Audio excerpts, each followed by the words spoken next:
Hi guys, എല്ലാവർക്കും നമ്മുടെ പുതിയൊരു വീഡിയോയിലോട്ട് സ്വാഗതം. അപ്പോൾ നമ്മുടെ ഇന്നത്തെ വീഡിയോ എന്ന് വെച്ച് കഴിഞ്ഞാൽ നമ്മുടെ വീടിൻ്റെ അടുത്ത് എവിടെയെങ്കിലും വിഷച്ചെടികളുണ്ടോ എന്ന് ചെക്ക് ചെയ്യാൻ വേണ്ടി പോവാണ്.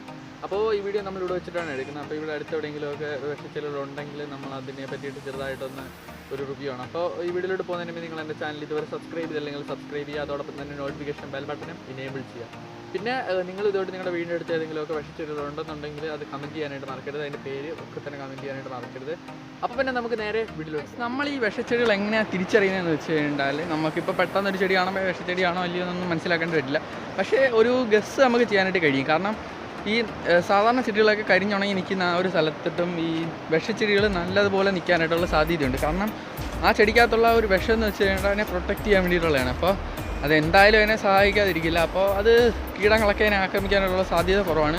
അപ്പോൾ ആ ഒരു രീതിയിൽ നമ്മൾ നോക്കിയിട്ട് ഏതെങ്കിലും നല്ലതുപോലെ നിൽക്കുന്ന ചെടികൾ വിഷച്ചെടികളാണോ നമ്മൾ ഗൂഗിളിൽ നോക്കി അങ്ങനെയാണ് ഈ ഒരു ഇത് ചെയ്യുന്നത്. അപ്പോൾ അങ്ങനെ ഏതെങ്കിലും ചെടികൾ ഇവിടെ ഉണ്ടോ നമുക്ക് നോക്കാം. നമ്മളിങ്ങനെ വന്നപ്പോൾ കണ്ട ഒരു ചെടിയാണിത്. ആക്സിഡൻ്റലി ഇതിൻ്റെ പൂവൊക്കെ കാണാനായിട്ട് നല്ല ഭംഗിയുണ്ട്. അപ്പോൾ ഈ കൂട്ടത്തിൽ നല്ലപോലെ നിൽക്കുന്ന ഒരു ചെടി ആയതുകൊണ്ടാണ് നമ്മൾ ശ്രദ്ധിച്ചത്. പക്ഷേ ഇത് വിഷച്ചെടിയാണോ എന്നുള്ള കാര്യം നമുക്കറിയില്ല.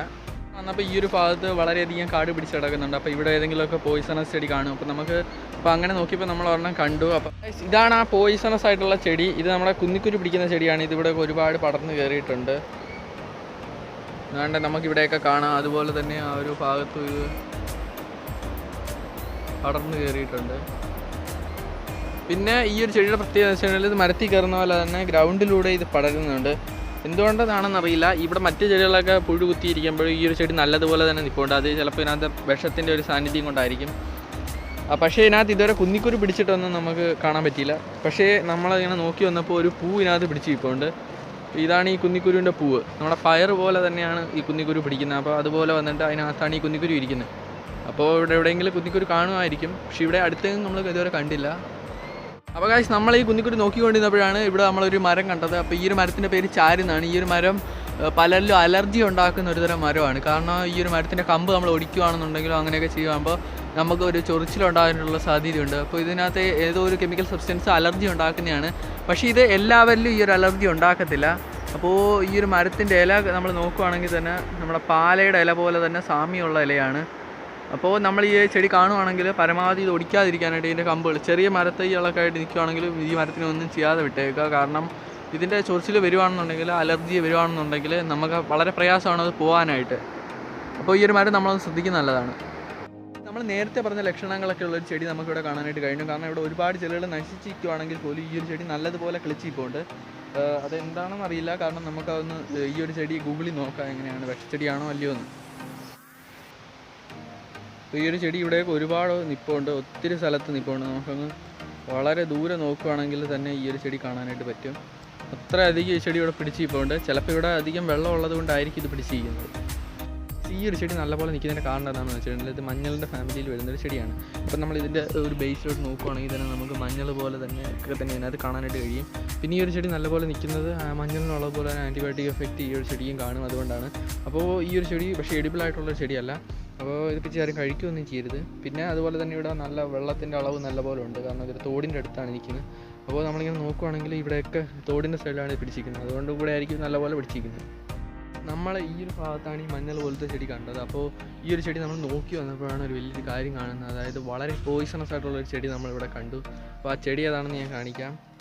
അതുകൊണ്ട് നിങ്ങൾക്ക് എല്ലാവർക്കും അറിയാം, ഡീഫൻ ബാക്കി ഇതൊരു ഇൻഡോർ പ്ലാന്റ് ആയിട്ട് വളർത്തുന്നതാണ്. പക്ഷേ ഇത് വളരെ പോയിസൺസ് ആണ്. ഇത് കഴിക്കുകയാണെന്നുണ്ടെങ്കിൽ നമുക്ക് അലർജി അതുപോലെ തന്നെ ഹെർബിലൊക്കെ ഉണ്ടാകാനുള്ള സാധ്യതയുണ്ട്.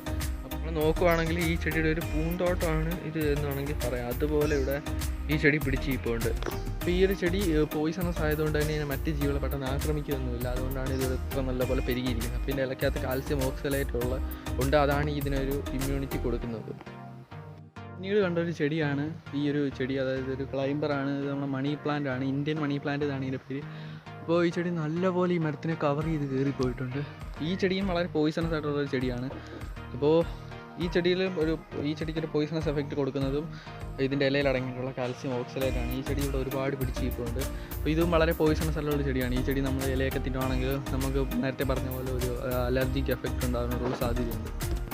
അപ്പോൾ ഗൈസ്, ഈ ഒരു ചെടിയുടെ പേര് എന്ന് വെച്ചിട്ടുണ്ടെങ്കിൽ വൈൽഡ് പൊട്ടറ്റോ എന്നാണ്. അപ്പോൾ ഈ ഒരു ചെടി വൈൽഡ് പൊട്ടറ്റോ എന്നറിയപ്പെടുന്ന കാരണം എന്ന് വെച്ച് കഴിഞ്ഞാൽ ഇപ്പം ഈ ഫാമിലിയിൽ വരുന്നതാണ്. സ്വീറ്റ് പൊട്ടറ്റോയുടെയൊക്കെ ഫാമിലിയിൽ വരുന്നതാണ്.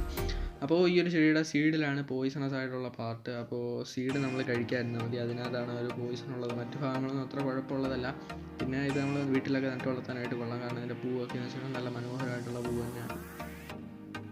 അപ്പോൾ ഗൈസ്, നമ്മൾ ഇന്നത്തെ വീഡിയോയുടെ വൈൻഡപ്പ് ചെയ്യുകയാണ്. കാരണം എന്ന് വെച്ചാൽ ഇപ്പോൾ തന്നെ സമയം ഒരുപാടായി, നമ്മൾ ഇപ്പോൾ നേരമായിട്ട് ചെടികൾ നോക്കുവാണ്. അപ്പോൾ ഇതുപോലെ ഒരുപാട് ചെടികൾ ഇനിയും അവിടെ കാണും, നമ്മൾ വളരെ കുറച്ച് മാത്രമേ കണ്ടുള്ളൂ. അപ്പോൾ അതിനകത്ത് ഒരു പ്രത്യേകത എന്താണെന്ന് വെച്ചാൽ കുറേ ചെടികൾ നമ്മൾ വീട്ടിൽ വളർത്തുന്ന ടൈപ്പ് ചെടികളാണ്. അപ്പോൾ അത് വലിച്ചെറിഞ്ഞിട്ട് അവിടെ കിടന്ന് നല്ലപോലെ പെരുകിയതാണ്. കാരണം എന്ന് വെച്ചാൽ ഈ പോയിസൺസ് ആയിട്ടുള്ള സബ്സ്റ്റൻസ് ഉള്ളതുകൊണ്ട് അതിനൊരു ഇമ്മ്യൂണിറ്റി കിട്ടുമല്ലോ, അങ്ങനെ പെരുകിയതാണ്. പിന്നെ അല്ലാതെ നമ്മൾ കണ്ട ചെടികളുമുണ്ട്. അപ്പോൾ ഇന്നത്തെ ഈ വീഡിയോ നിങ്ങൾക്ക് ഇഷ്ടമായെങ്കിൽ ലൈക്ക് ചെയ്യുക. അതോടൊപ്പം തന്നെ ഇന്നത്തെ ഈ ചെടിയാണ് നിങ്ങൾക്ക് കൂടുതൽ ഇഷ്ടമായെന്ന് നമ്മുടെ കമൻറ്റ് ചെയ്യാൻ മറക്കരുത്. അപ്പോൾ നിങ്ങൾ എൻ്റെ ചാനൽ ഇതുവരെ സബ്സ്ക്രൈബ് ചെയ്തില്ലെങ്കിൽ സബ്സ്ക്രൈബ് ചെയ്യാൻ മറക്കരുത്. അതോടൊപ്പം തന്നെ നോട്ടിഫിക്കേഷൻ ബെൽ ബട്ടൺ എനേബിൾ ചെയ്യുക. അപ്പോൾ നമുക്ക് അടുത്തൊരു വീഡിയോ ആയിട്ട് കാണാമെന്ന് പ്രതീക്ഷിച്ച് ഞാൻ